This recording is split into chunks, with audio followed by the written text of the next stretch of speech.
Bonsoir, bonsoir. Voilà, ce n'est pas pour durer. Juste, je fais cette petite vidéo de 5 minutes.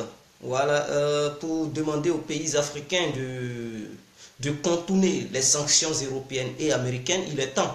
Voilà, parce que le dollar domine le monde, raison pour laquelle ils ne font que sanctionner les gens, ils contrôlent nos économies, raison pour laquelle ils nous sanctionnent à longueur de journée. Chers parents africains, il est temps de contourner leurs sanctions. Voilà, cette histoire de crypto-monnaie qui vient à peine de voir le jour n'est pas contrôlée par un État, n'est pas contrôlée aussi par une puissance occidentale, eux aussi américaine. Donc, c'est une bonne monnaie pour contourner toutes les sanctions en allant vers le domaine économique. Il est temps de contourner ces sanctions. Et je prends le cas du Venezuela. Par exemple, le Venezuela a reçu les sanctions de l'Europe et aussi de l'Amérique. Donc, le président Maduro a décidé de convertir sa monnaie nationale en crypto-monnaie pour pouvoir contourner les sanctions américaines et européennes. Alors, l'Amérique ne fait que s'alarmer pour dire c'est illégal, que ce n'est pas bien, que si le Venezuela fait ça, ce n'est pas bien, c'est anormal, que le Venezuela ne veut pas respecter les normes. Voilà. De l'engagement international et tout ça. Vous voyez, voilà, donc c'est un engagement international. Parce que Maduro est très sage, il est très intelligent, il voit que le crypto-monnaie n'est pas contrôlé par les États-Unis d'Amérique. Les crypto-monnaies ne sont pas aussi contrôlées par les Européens. Donc, comme il y a des sanctions à l'encontre du Venezuela, il faut détourner ces sanctions, alors il préfère convertir combien de millions de dollars? 600 millions de dollars, 600 millions de dollars convertis ça en crypto-monnaie, au bitcoin. Voilà, comme ça, personne, aucun État ne peut mettre embargo, parce que c'est une monnaie numérique. D'un moment à l'autre, c'est-à-dire, étant même dans ton pays, tu peux faire des achats à l'autre bout du monde. Voilà, personne ne peut mettre embargo sur cette monnaie. Personne ne peut t'empêcher de faire quoi que ce soit. Ce n'est pas une monnaie qui a une banque centrale. C'est une monnaie qu'on sécurise. Mais ce n'est pas un État qui dicte les règles de cette monnaie. Donc, c'est une monnaie internationale. Cette monnaie est reconnue partout dans le monde. Et il y a plusieurs crypto-monnaies. Est-ce que vous voyez? La Russie connaît cette monnaie. Le Japon connaît cette monnaie. Les Chinois connaissent cette monnaie. Les Européens connaissent aussi. Les Américains, ainsi que les autres pays. Les Africains aussi connaissent cette monnaie. Donc, c'est une bonne arme fatale pour contourner les sanctions américaines. Il faudrait que ça soit clair. Et donc, à partir d'aujourd'hui, si un État africain subit une sanction économique de la part de l'Europe ou bien de la part des Américains, alors contourner ces sanctions à travers les crypto-monnaies. Aucun Européen ne peut contrôler les crypto-monnaies, aucun Américain ne peut contrôler ça, parce que c'est une monnaie qui n'a pas son siège, qui n'a pas une banque centrale pilotée depuis l'Europe, qui n'a pas une banque centrale pilotée depuis les États-Unis de l'Amérique. Non, ce n'est pas comme ça. C'est une monnaie diversifiée, voilà, qui n'a pas de banque centrale fixe, là-bas où les gens ils vont prendre des décisions pour affaiblir un État. Voilà, non, ce n'est pas comme ça. Donc, cette monnaie est la bienvenue. Voilà, c'est une monnaie numérique. À travers ton téléphone, à travers ton truc, ton ordinateur, tu peux acheter des bitcoins pour garder ça. Voilà, ça se multiplie. Si c'est multiplié, mon frère, tu deviens millionnaire. Voilà, parce que les pays comme le Nigeria comme comment on appelle ça, le nouveau pays, le pays où il y a le second président qui vient de se proclamer, s'auto-proclamer président là, je ne sais pas, Kenya. Voilà, eux ils utilisent déjà le bitcoin. Ça bat sa campagne. Et en Russie aussi, tous les Russes ils commencent à utiliser le bitcoin. Vous voyez, voilà. Donc ici les Européens ils investissent plutôt beaucoup dans la monnaie numérique. Ils n'ont plus le temps. Et c'est un bon business. La monnaie numérique, tu investis beaucoup là-dedans, ça te rapporte beaucoup. Même au Cameroun, ils ont commencé à investir dans la monnaie numérique. Vous comprenez? Donc, c'est une bonne voie, c'est une bonne direction pour se détourner des sanctions européennes et américaines. Voilà, parce que cette monnaie, il ne la contrôle pas. Ce n'est pas un Européen qui a créé la monnaie, ce n'est pas un Américain qui a créé la monnaie.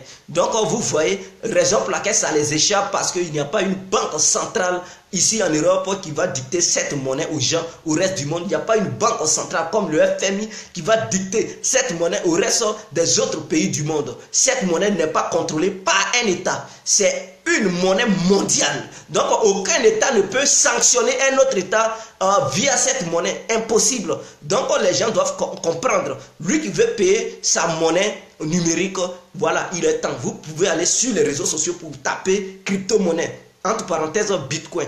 Voilà, vous allez voir Bitcoin, vous allez voir cette monnaie. Tu achètes, tu gardes. Et tu vas voir un Bitcoin t'égale à combien de dollars. Ou bien Bitcoin t'égale à combien de trucs roubles. Ou bien Bitcoin t'égale à combien. Il y a tout ça, tu peux convertir ça en n'importe quelle monnaie du monde. Voilà, sauf en franc CFA, bien sûr. Parce que un Bitcoin, tu as ta monnaie de Bitcoin. Tu peux convertir ça en rouble, en yen, en truc. Voilà, toutes sortes de monnaies. Donc, du coup, les Américains n'arrivent pas à contrôler cette monnaie. Donc, c'est ce que le Venezuela veut faire. Maduro veut contourner l'embargo européen et américain à travers cette monnaie et vendre même son pétrole à travers cette monnaie. C'est-à-dire, lui, il va vendre son pétrole. On va lui donner l'argent, quoi. Quel argent? Le Bitcoin. Ils vont payer ça en Bitcoin. Voilà, donc du coup, les Américains ne contrôlent plus, il ne va plus vendre son pétrole en dollars. Vous voyez, parce que quand tu vends ça en dollars, là, ça va passer par les banques américaines et du coup, ils vont bloquer ton argent. Ils vont dire, oui, il y a un embargo, truc économique sur toi. Mais si tu vends ça en monnaie numérique, en Bitcoin, personne ne peut mettre embargo sur ton argent directement, ça vient chez toi. Et maintenant, à toi de convertir ça, tu peux dire, bon, donnez-moi ça en rouble, ou bien en yuan, ou bien en quoi, en euros, ou bien, je ne sais pas, n'importe quelle monnaie qui puisse exister, mais sauf le franc CFA. Vous comprenez? Voilà, mais je pense que si les Africains réussissent, et à quoi ça, la France nous a bloqués dans cette histoire de monnaie, parce qu'on n'a pas notre propre monnaie. Le franc CFA même n'est pas... Il paraît que le franc CFA commence à être reconnu un peu. Voilà, le franc CFA, parce que le Cameroun fait ce business. Le Cameroun fait le business. Donc les brouteurs, vous qui allez regarder ma vidéo, c'est un bon business. Au lieu de braquer les banques, arnaquer les gens là. Voilà une bonne monnaie numérique qui peut aussi aider nos frères brouteurs à acheter beaucoup de monnaie. Voilà, le Bitcoin, acheter ça, ça se multiplie. Vous comprenez? Tu peux acheter un Bitcoin à 20 000 ou bien 50 000 francs par là. Vous comprenez? Si tu achètes un Bitcoin à 50 000, la valeur du Bitcoin, quand c'est multiplié, parce que chaque semaine, ça descend, ça monte. Donc, tu vois quand ça descend, ou bien, non, tu vois quand ça monte, un Bitcoin, ça peut même valoir au moins 200 euros. Or, tu as payé le Bitcoin à 50 000 francs CFA, tu peux obtenir 200 euros. À travers ces 50 000 francs, ça se multiplie en 200 euros. Donc, si tu achètes plusieurs bitcoins, c'est-à-dire tu dépenses 500 000 francs dans l'investissement de trucs du bitcoin, mon frère, tu es devenu millionnaire. Parce que quand ça se multiplie, ce sont les millions qui viennent sur ton compte. Et tu peux aller dans une banque, on te donne ça en espèces. Là, il n'y a pas histoire de... C'est-à-dire tu achètes ça en bitcoin, on peut convertir ça en une monnaie, n'importe quelle monnaie du monde. Vous comprenez? Parce que j'ai bien réfléchi, le franc CFA, ça prend. Donc, on peut convertir ça en n'importe quelle monnaie. Donc, quand tu achètes ça, quand ça vient beaucoup, tu peux aller dans une banque. N'importe quelle banque reconnaît ça. Voilà, donc on convertit ça, on te donne. Si tu veux prendre ton argent en franc CFA, tu prends ça en franc CFA. Tu veux prendre ça en euros, tu prends ça en euros. Tu veux prendre ça en dollars, tu prends ça en dollars. Tu veux prendre ça en n'importe quelle monnaie qui puisse exister. Donc, mes frères, c'est un bon business. Et les États africains, il sera préférable de vous engager sur ce terrain si l'Europe veut vous emmerder avec cette histoire d'embargo. C'est un moyen pour les contourner. Prenez l'exemple du Venezuela. Même la Grande Amérique ne pleure déjà parce que Maduro veut mettre le système de cette histoire de crypto-monnaie dans son pays. Donc l'Amérique pleure déjà parce que l'Amérique ne peut plus contrôler le Venezuela monétiquement parlant. Voilà. Donc vous voyez, c'est un très bon moyen pour contourner le dollar parce que une fois que le dollar est contourné, l'Amérique devient faible, l'Amérique tombe. On ne va plus parler du pétrodollar. Et c'est ce que la Chine et la Russie, l'Iran, ils sont en train de faire. Ils sont en train de mettre un système en place pour que le pétrole puisse être acheté en monnaie chinoise appelée le yuan chinois. Vous comprenez? Donc, une fois que... Parce que la Chine consomme beaucoup de pétrole au monde. Voilà. Et il y a une forte population en Chine. Donc, si la Chine met ce système en place pour acheter... Parce que la Chine veut faire quoi? Veut dire à tous les pays qui veulent vendre le pétrole à la Chine doivent vendre son pétrole, leur pétrole en yuan chinois. Ce n'est plus en dollars. Donc, du coup, l'Amérique va tomber. Et c'est ce qui se passe au Moyen-Orient. Si vous voyez la guerre, l'Amérique devient de plus en plus agressive. Ce n'est pas pour ne rien. Parce que les Américains voient que s'ils n'agressent pas, ils risquent de perdre leur suprématie, voilà, mondiale. Donc, il faut être agressif. Même s'il faut déclencher une guerre nucléaire, ils sont prêts à déclencher une guerre nucléaire parce qu'ils ne veulent pas perdre la face. Or, cette nouvelle coalition qui se passe en ce moment, la Chine, l'Iran, la Russie, vraiment c'est costaud pour eux. Et les Européens, ils n'arrivent plus à rien maîtriser. C'est l'Amérique encore qui est aux manœuvres et tout ça. Donc, si vous voyez en Syrie ce qui se passe et tout ça, c'est cette bataille. C'est cette bataille de la mondialisation, du changement de force. Voilà. Donc, l'Amérique ne veut pas. Voilà pourquoi la guerre de la Syrie ne finit pas. Et je demande aux pays africains de vraiment s'orienter dans cette monnaie. Faut pas, les gens vont vous blaguer, ils vous blagueront que non, ici en Europe ça marche beaucoup. Hein. Ici, là, les petits blancs, ils ne font qu'acheter la monnaie numérique. Ah oui, ils ne font qu'acheter. D'autres même, souvent même leur agent de trucs en banque, leur compte bancaire, là, ils vident ça pour payer trucs en monnaie. Hein. Tu peux acheter cette monnaie à travers en ligne, on achète ça en ligne en fait. C'est une monnaie qu'on fait achat en ligne parce que c'est pas une monnaie en pièces comme ça. Non, ça n'existe pas en pièces. Tu peux acheter ça en ligne. Tu prends ta carte bancaire et tu dis achat en ligne de crypto-monnaie, le Bitcoin. Ils vont te mettre, ce sont des trucs qui sont sécurisés, on ne peut pas vider ton compte. Voilà, donc, ou bien tu peux aller dans le siège. À Paris, là-bas, il y a un truc de crypto-monnaie. Si tu veux acheter les crypto-monnaies, tu peux aller là-bas. Parce qu'il y a plusieurs crypto-monnaies. Il y a le Bitcoin, il y a d'autres sortes de monnaies numériques. Il y a plusieurs monnaies numériques. À Paris, là-bas, ça y est, là-bas. Mais je ne connais pas. Ils ont fait un reportage. Et dans chaque pays du monde, il y a des trucs. Mais ce ne sont pas des banques. C'est eux, ils sont là tout simplement pour vendre. Donc, si tu achètes cette monnaie dans l'entreprise parisienne, vous voyez, parce qu'ils ont leur entreprise. Voilà, ils ont leur siège à Paris. Il y a d'autres qui ont leur siège à Moscou, au Japon, en Chine, voilà, partout dans le monde, en Amérique, ils ont des sièges. Donc, ce n'est pas un pays seul qui va décider de mettre embargo sur quelqu'un. Non, non, non, c'est impossible.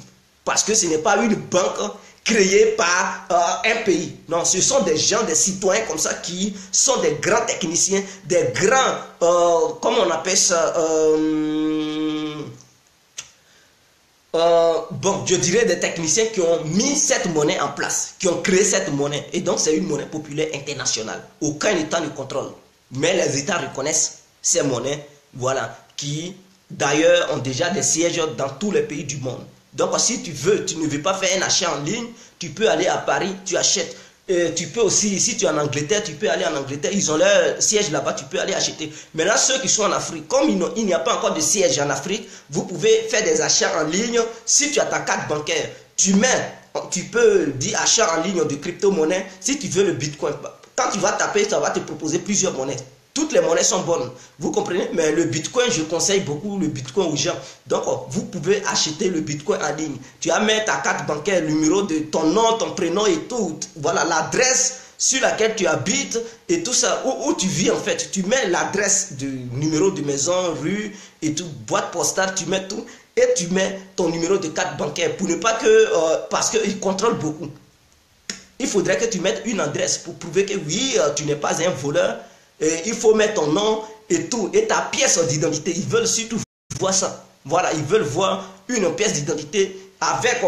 Parce que quand tu mets ta pièce d'identité, ils vont voir si c'est réellement une vraie pièce d'identité. Tu leur montres l'image de ta pièce d'identité, tu prends une photo, tu leur envoies ça. Tu vas envoyer, ils vont voir. Maintenant, le nom de ta carte bancaire, ils doivent aussi voir le nom. Est-ce que ça correspond à la carte d'identité que tu les as envoyée? Ils veulent voir.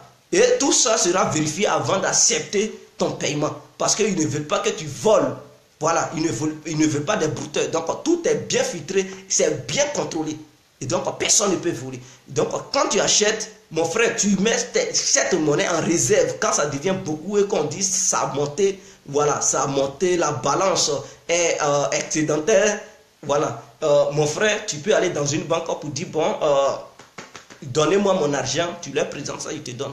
Ils te donnent ton argent. Voilà, ils vont te donner cet argent en n'importe quelle monnaie que tu voudras.